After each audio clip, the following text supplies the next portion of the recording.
लोगों को मेरा नमस्कार। सबसे पहले मैं महाविकास आघाड़ी के ठाकरे साहब, पवार साहब और महाराष्ट्र कांग्रेस के नेताओं को बहुत बहुत बधाई और शुक्रिया अदा करना चाहता हूं इतनी शानदार 2 दिन की मीटिंग ऑर्गेनाइज करने के लिए। ये जो इंडिया अलायंस है, ये अलायंस कुछ चंद 26, 27, 28 केवल पार्टियों का अलायंस नहीं है।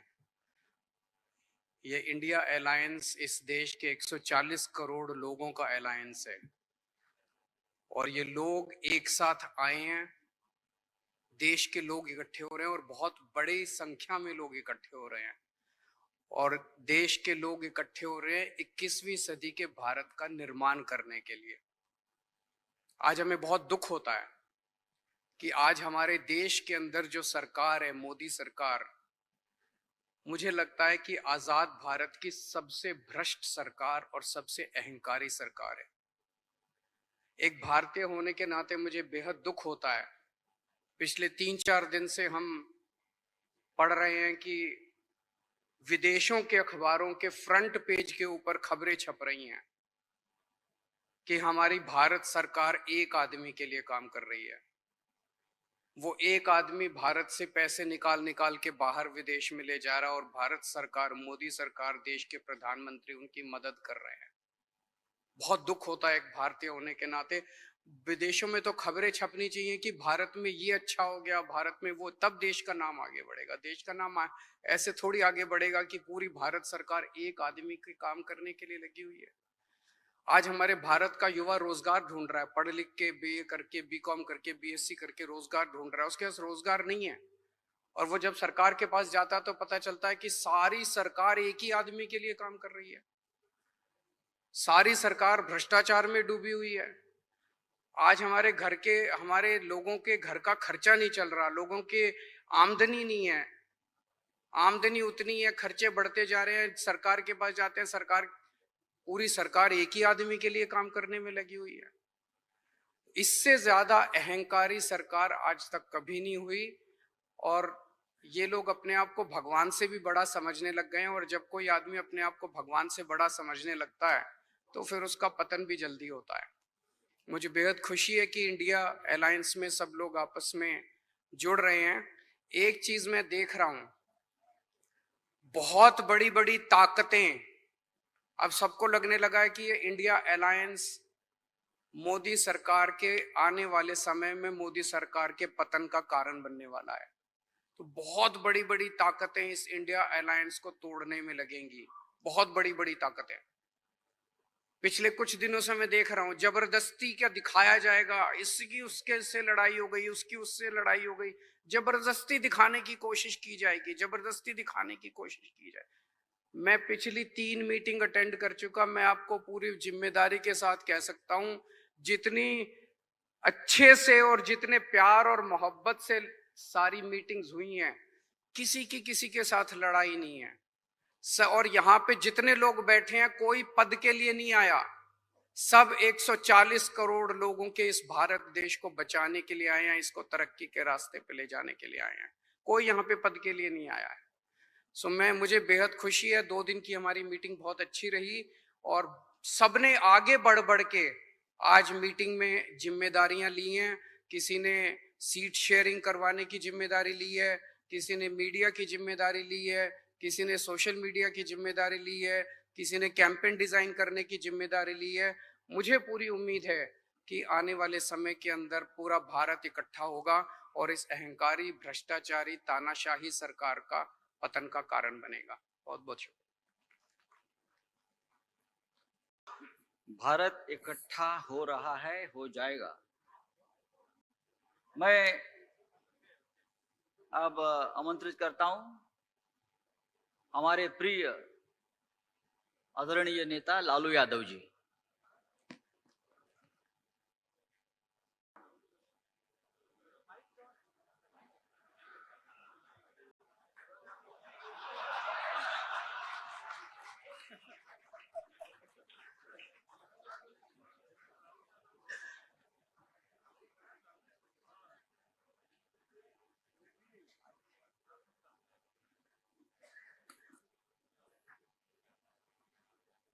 कांग्रेस पार्टी के अध्यक्ष जी शरद पवार जी,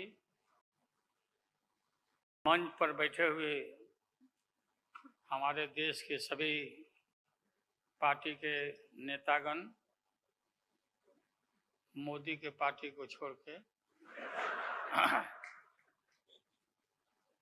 मुझे काफी प्रसन्नता हुई कि हम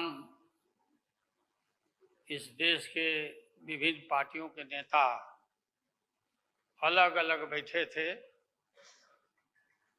और नरेंद्र मोदी ससर रहे थे आगे। हम एक नहीं थे, एक मंच पर एक एक उम्मीदवार खड़ा नहीं होते थे, उसका खमियाजा देश को भुगतना पड़ा और मोदी काफी इसका लाभ उन्होंने उठाया। हम शुरू से ही यह लड़ाई लड़ते रहे कि भाजपा हटाओ देश बचाओ। भा मने भाजपा, ज मने जलाओ और पा मने पार्टी, बोलते रहते थे। ये बात सही हो रहा है, सही निकल रहा है। इस देश में माइनॉरिटी सुरक्षित नहीं है। क्या क्या हुआ आपको मालूम होगा इस देश में क्या हो रहा है कि आज हमारे अल्पसंख्यक भाई सुरक्षित नहीं है, महसूस नहीं कर रहे हैं। अच्छा, देश में गरीबी बढ़ रही है, महंगाई बढ़ रही है। 60 रुपया किलो भिंडी हो गया, भिंडी। टमाटर का जो हाल है सो जानते ही हैं, जबकि टमाटर में कोई स्वाद भी नहीं है इनके राज में।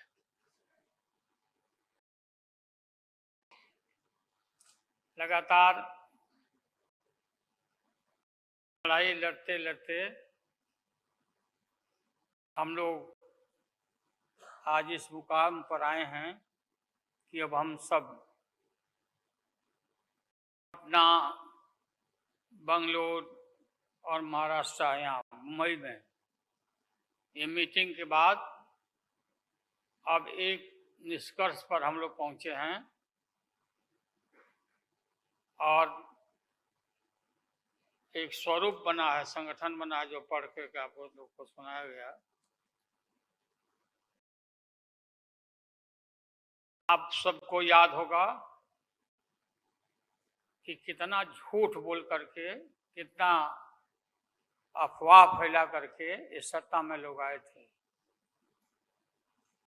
मेरा भी नाम उस समय और देश के नेताओं का नाम इन लोगों ने यह प्रचारित किया था कि इन लोगों का पैसा स्विस बैंक में जमा है, स्विस बैंक में। और मोदी जी बोले कि हम आएंगे और स्विस बैंक का पैसा ला करके हम देश के तमाम लोगों को, हर के को खाता खुलवाया कि 5-5 लाख रुपया जमा करेंगे, 15-15 लाख रुपया। हम भी झांसा में आ गए और हमने भी अपना खाता खुलवाया। मेरे 7 बेटियां 2 बेटा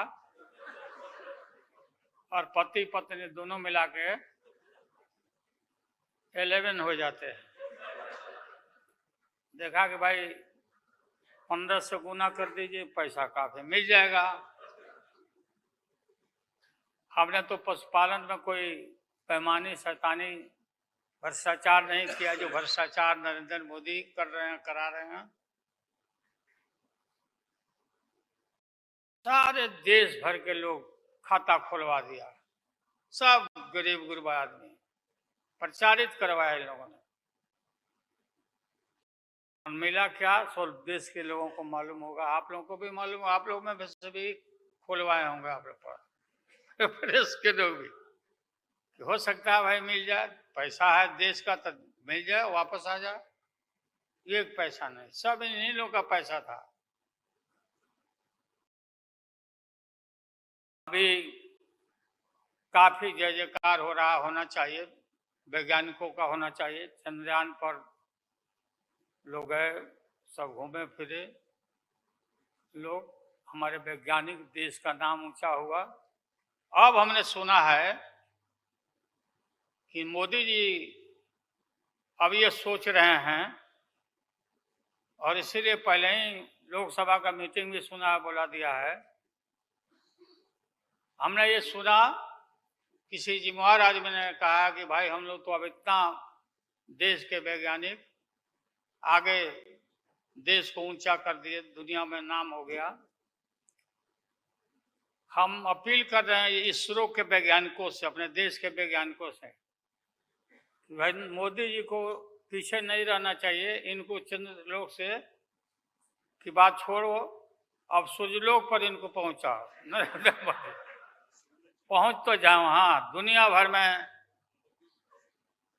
नाम हो जाएगा मोदी जी का। अमेरिका सब देश कहाँ पीछे छिटा जाएगा। राहुल गांधी जी घूमते रहते हैं अमेरिका में, कई देश में घूमे, इनको अवसर मिला है। तो ये भी देख लेंगे कि भाई मोदी जी सचमुच में देश का नाम करने के लिए अब ये चल पड़े हैं। दशहरा के बाद इसकी तैयारी कर लें, हमारी शुभकामना है कि चले जाएं। इतनी गरीबी है, गुरबा लोग हैं, बेकारी है, चारों तरफ फैला हुआ है, और बोलते हैं कि देश आगे बढ़ गया, कि देश आगे बढ़ गया। देश के नेताओं को कोई भी ऐसा नेता नहीं छूटा है जिसको ईडी में, सीबीआई में ये ना फंसाया हो, सबको फंसा के। ये हम देखते थे, पहले के जमाना में सुनते थे कि जो बड़े लोग होते थे, सामंती लोग होते थे, वो गरीबों को और मिडिल क्लास के लोगों को मुकदमा में फंसा के और शासन करते थे। कोई इनकी आदत हो गई है, और हम लोग डरने वाले नहीं हैं। हमने अपना किडनी ट्रांसप्लांट कराया है, कोई शौक से नहीं कराया है। डॉक्टरों ने कहा कि करा लो भाई। हमारी बेटी सिंगापुर में रहती है, उसने अपना किडनी दान दे दिया, जीवन दान दिया हमारी बेटी। और वहाँ इतना हम अपना शरीर का ऑपरेशन कराए हुए हैं, कोई ठिकाना नहीं। और पहले इस रोग के अलावा एशियन हार्ट इंस्टीट्यूट, डॉक्टर पन्ना है यहाँ, नामी ग्रामी सर्जन हैं, 5-6 हमारा ऑपरेशन हो चुका है। लेकिन आप सबका आशीर्वाद और कृपा है कि हम जीवित हैं, और हम आगे भी, हम काफ़ी, मेरा हौसला मजबूत है कि हम रहेंगे, और मोदी जी को हटा के ही हम दम लेंगे हम लोग। इसलिए हम लोगों ने संकल्प लिया है, बिल्कुल। और सुन ले मोदी जी, अब आप समझ लेना कि पहले से मैं आपसे लड़ते आ रहा हूँ, गुजरात के युद्ध के लड़ाई राइट के समय से। आपके और आपके गुरु, कौन अध्यक्ष है वो? हाँ? नहीं, उनके पार्टी के अध्यक्ष ही हो। आडवाणी जी को तो गिरफ्तार किया था, वो नहीं भाई। अरे अभी जो है मौजूद अमित शाह, बताओ, ही कहाँ के शाह नेता हो गए? कब का संघर्ष किया हुआ भाई। हम थे, राज्यसभा में थे उन दिनों में, भैरव सिंह शेखावत साहब जी उपराष्ट्रपति थे, और दंगा जब हुआ तो चारों तरफ देश और दुनिया भर में यूरोपियन कंट्री ने अपने नागरिकों को मना कर दिया कि मत जाना उधर, भारत में मत जाना। और इनका प्रवेश भी निषेध हो गया था विदेशों में। आप सब लोगों को मालूम है किस तरह का इनका इतिहास रहा है। हम गमछी बिछा के फ्लोर ऑफ द हाउस वहां बैठ गए आगे चेयरमैन के चेयर के नीचे। हम कहा कि मोदी को गिरफ्तार करो, गिरफ्तार करो मोदी को, नहीं तो नहीं उठेंगे। चारों तरफ से हाउस गर्म हो गया, गर्म हो गया हाउस। और गर्म होने के बाद काफी इनको परेशानी हुई। और स्वर्गीय अटल बिहारी वाजपेयी जी वो नेता थे, वैसा नेता हमने नहीं देखा। उन्होंने कहा नरेंद्र मोदी को राज धर्म भी कोई चीज होता है, राज धर्म। लेकिन जो आदमी गिरफ्तारी के बाद इतना सारा विपक्ष सब लोग हम लोग जुट गए थे कि भाई कम से कम कंडेम भी करो उनके एक्शन को, नहीं किया ये लोग। डिप्लोर मतलब किया कि वो भी नहीं, अंदर से नहीं निकला इन लोगों को कि हम निंदा करें। इतने बड़े नरसंहार हुआ था, क्या क्या हुआ उसको दोहराने की जरूरत नहीं है। हम सब लोग ज्यादा भाषण नहीं, भाषण का तो मेरा, हमारे दीदी भी यहाँ बैठी हुई है, ममता दीदी निकल गई। अच्छा चले, तो सारे जो उस समय लोग थे हमारे साथी, बालू जी भी निकल गए। हाँ गए प्लेन है तो हम भी, मेरा भी प्लेन अभी निकल गया। हम क्यों पीछे रहे, हम भी निकल जाते हैं। फ्लाइट के टाइम आ गया। तो आप सभी पत्रकार भाइयों को मैं प्रणाम करता हूं, सलाम करता हूं, आदाब करता हूं। हम सब एक हैं और एक होकर के हम लोग इस लड़ाई को लड़ रहे हैं। और राहुल गांधी जी को भी हम काफी मजबूती के साथ विश्वास हम लोग दिलाते हैं कि हम सब एकजुट हो करके सभी लोगों को एकोमोडेट करके आगे सीट शेयरिंग अब शुरू होगा। सीट शेयरिंग, और सीट शेयरिंग में हम लोग सब लोग सफल होंगे, कोई दिक्कत कठिनाई नहीं होगी, कहीं कोई हर्डल नहीं होगा। अपना कुछ नुकसान करके भी हम लोग इंडिया को, ये संघ है, हम लोग जिताएंगे और मोदी को हटाएंगे और देश को बचाएंगे। सभी लोगों को नमस्कार, जिंदाबाद, सब प्रणाम। क्या चलो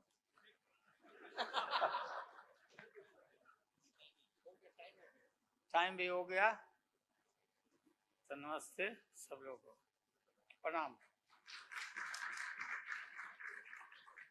पवार साहब के लिए भी हम लोगों की शुभकामना है। आप पुराने नेता हैं, डटे रहिएगा, अपना पार्टी को मजबूत रखिए, हम लोग आपके साथ हैं। अब मैं सीताराम येचुरी जी को आमंत्रित करता हूं, अपनी बात रखें।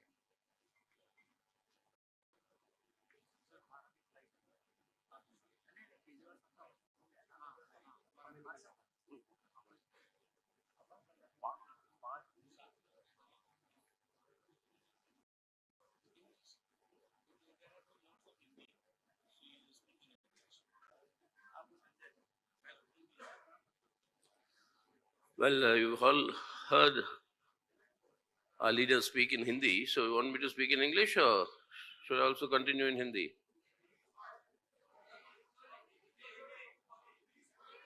Telugu, my mother tongue. Huh? Well, you've heard the basic decisions here. India, this alliance is met, it is expanded. There are two more parties that have joined, and we think that more will join. And we have worked out the understandings on the basis of which the seat sharing will be done at the state levels. State level seat sharing all the discussions will take place at the state level. अच्छा बताइए Lalu ji. Lalu ji.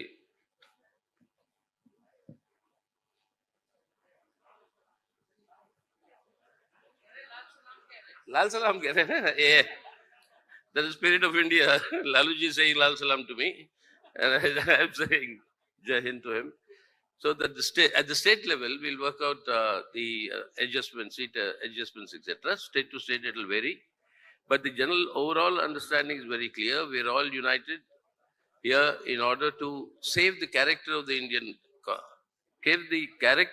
Republic, which is the secular democratic republic, to save its constitution, to save democracy, and particularly to uphold the guarantees that have been given by the Indian constitution to all our citizens, irrespective of, I quote, caste, creed, or sex. That equality for all and justice, that is economic, social, and political, that justice for all, that must be ensured. If all this has to be done, then the BJP must be kept away from controlling the government and state power. So that is the objective with which we've all come together. Now you'll be seeing many things happening, as in when this grouping gets more consolidated. The first time when we were meeting in Bangalore, suddenly the I.N.D.I.A was resurrected. This time when we came to Bombay, suddenly the 200 rupees was reduced to the gas cylinder. You heard about how much it was increased then. And while we were meeting here came the announcement of a special session of Parliament. And what gimmickry will follow from there, what will be done, that we'll have to wait and see.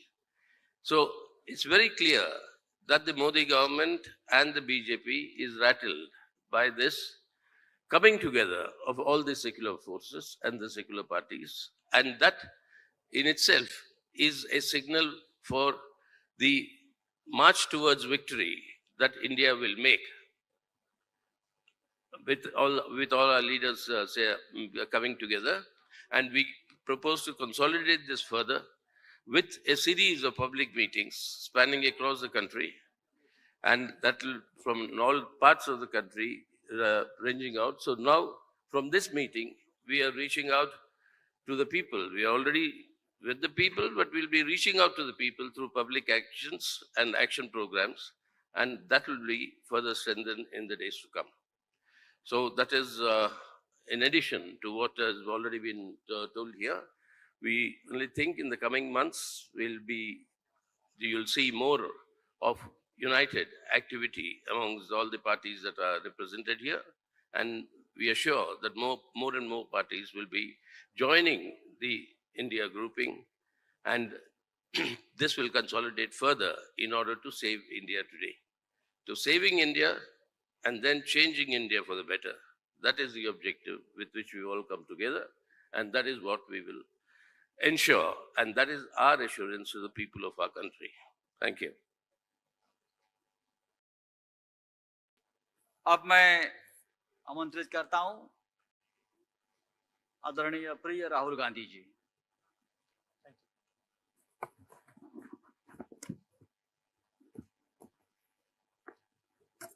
I'd like to thank Thakre ji, Sharad Pawar ji, Congress Party of Maharashtra, our leaders, for organizing a fantastic session of the India Alliance.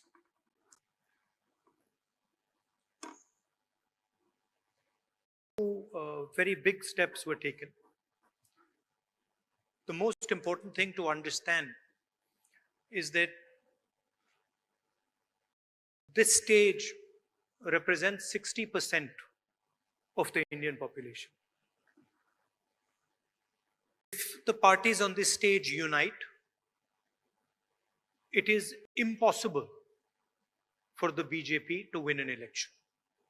So the task in front of us is to come together in the most efficient way possible. And two big steps have been taken in that regard. The first step is a coordination committee and committees under that committee.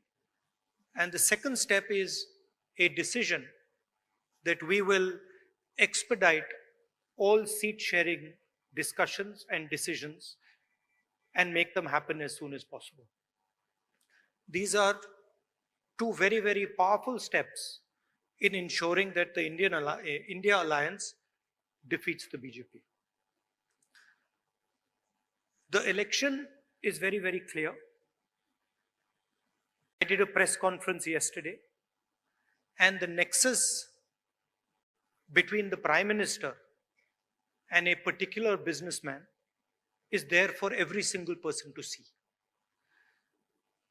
I mentioned yesterday in my press conference that the G20 is taking place, and it is very important for India's credibility, our nation's credibility, that the Prime Minister makes his position very clear and begins an inquiry on what has happened with regards to Mr. Adani. The Prime Minister and the BJP are a nexus of corruption.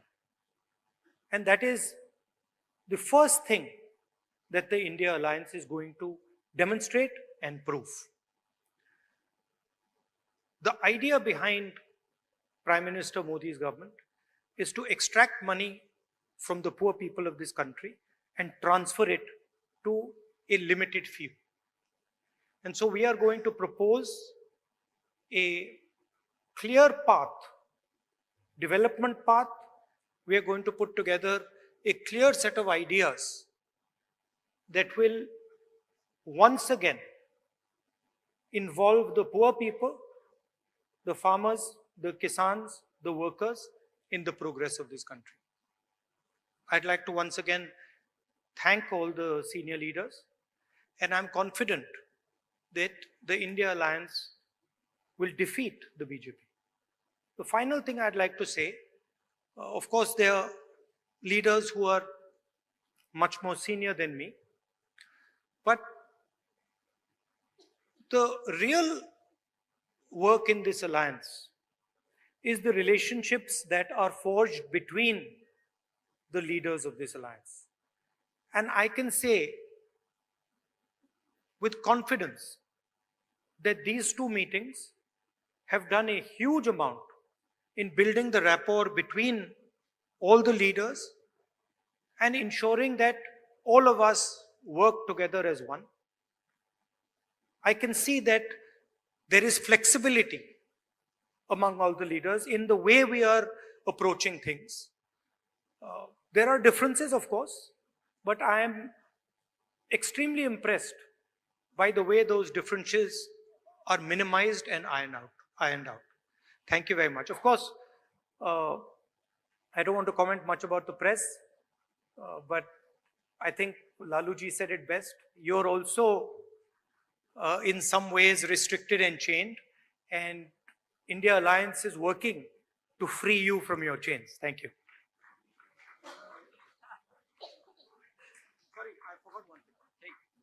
I forgot one thing, which is probably the most important thing. I spent a week in Ladakh. I went to Pangong Lake, right in front of where the Chinese are. And I had detailed discussions, probably the most detailed discussions that any politician outside Ladakh has had with the people of Ladakh. And specifically, the shepherds of Pangong Lake, the leaders of Pangong Lake, and the common people who live around Pangong Lake. And they categorically told me that the Chinese have taken Indian land. They categorically told me that the Prime Minister is lying about the fact that the Chinese have not taken Indian land. And every single person in Ladakh knows that the people of India and the people of Ladakh have been betrayed by the government of India. There is clearly There is clearly an accommodation that has happened between the government and the Chinese. There is clearly a change on the borders. Our shepherds themselves told us that they are not being allowed into the areas where they were allowed. This is known to everybody. Unfortunately, our press doesn't raise these issues, but these are issues of national importance, of national security, and it is shameful, extremely shameful, what has happened in Ladakh. Thank you.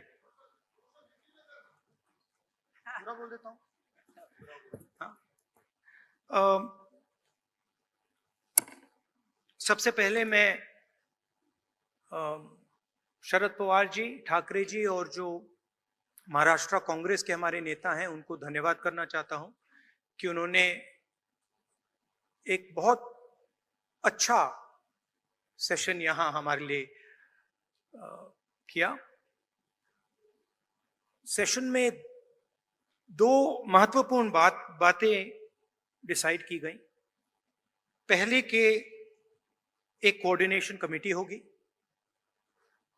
और दूसरी कि जल्दी से जल्दी जो seat sharing का मामला है उसको हम डिस्कस करके उसमें हम रेजोल्यूशन निकाल देंगे। नरेंद्र मोदी और अदानी जी के बीच में जो रिश्ता है उसके बारे में मैंने कल बोला। इंटरनेशनल फाइनेंशियल न्यूज़पेपर्स में आया है कि $1 बिलियन पैसा हिंदुस्तान से गया है, बाहर गया है और वापस आया है। नरेंद्र मोदी जी G20 करा रहे हैं और हिंदुस्तान की इज्जत का मामला है। नरेंद्र मोदी जी को कह देना चाहिए कि वो इंक्वायरी कराएंगे, और अगर वो इंक्वायरी नहीं कराएंगे तो फिर पूरे देश को पता लग जाएगा कि क्यों इंक्वायरी नहीं कराई जा रही है। स्टेज पे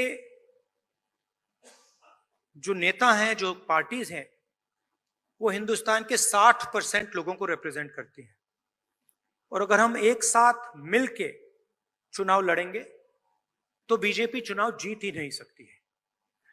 और मुझे बहुत खुशी हो रही है कि जो हमारी पार्टीज हैं, जो हमारे नेता हैं, उनके बीच में जो रैपोर है, जो फ्लेक्सिबिलिटी है, वो गहरी होती जा रही है। और मुझे लगता है कि इंडिया अलायंस बीजेपी को चुनाव में आसानी से हरा देगा। बीजेपी हिंदुस्तान के गरीब लोगों से धन छीनकर चुने हुए 2-3 लोगों को देती है। हमने प्रोग्राम्स की बात की है।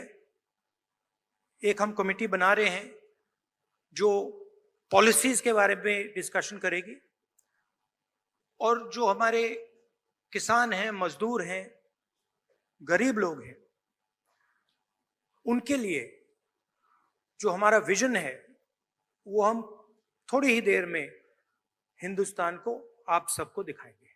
Thank you. इंडिया अलायंस के एक मजबूत स्तंभ आदरणीय शरद पवार जी।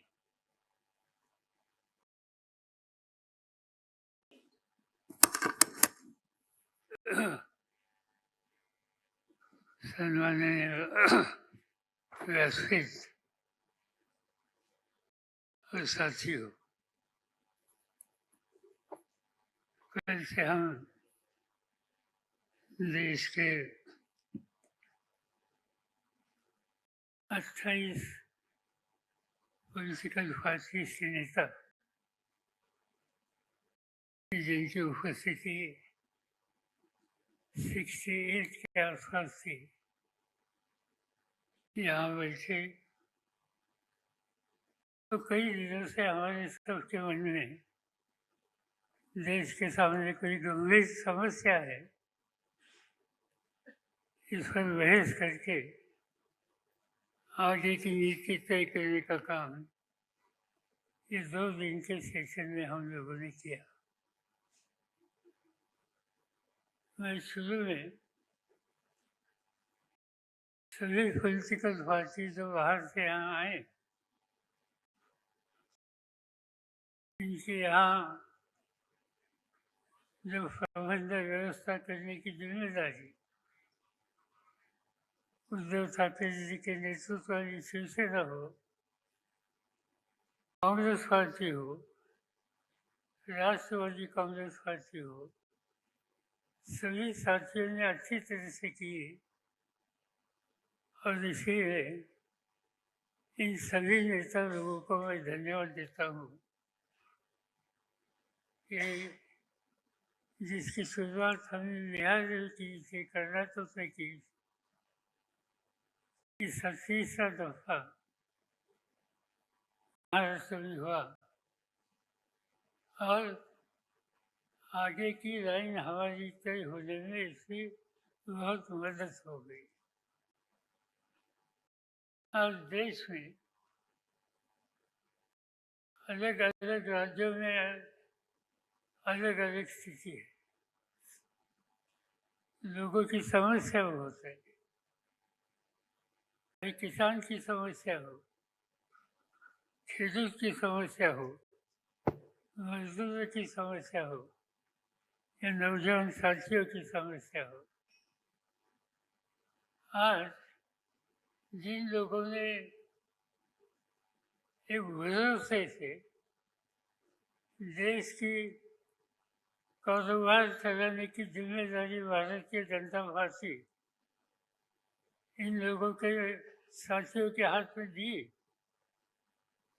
आज वही लोगों में एक तरह से नाराजगी की भावना थी जगह जगह पर देखने के लिए मिलती है। उनकी सच्ची समस्या है, मगर हुकूमत हाथ में आने के बाद जिन लोगों के एक जमाने में जमीन पर फैज थे, आज जो अधिकार हाथ में मिला, इसका नतीजा, इसका परिणाम इन नेतृत्व करने वाले लोगों के काम करने के निर्णय में हो गया। आज हम लोग देखते हैं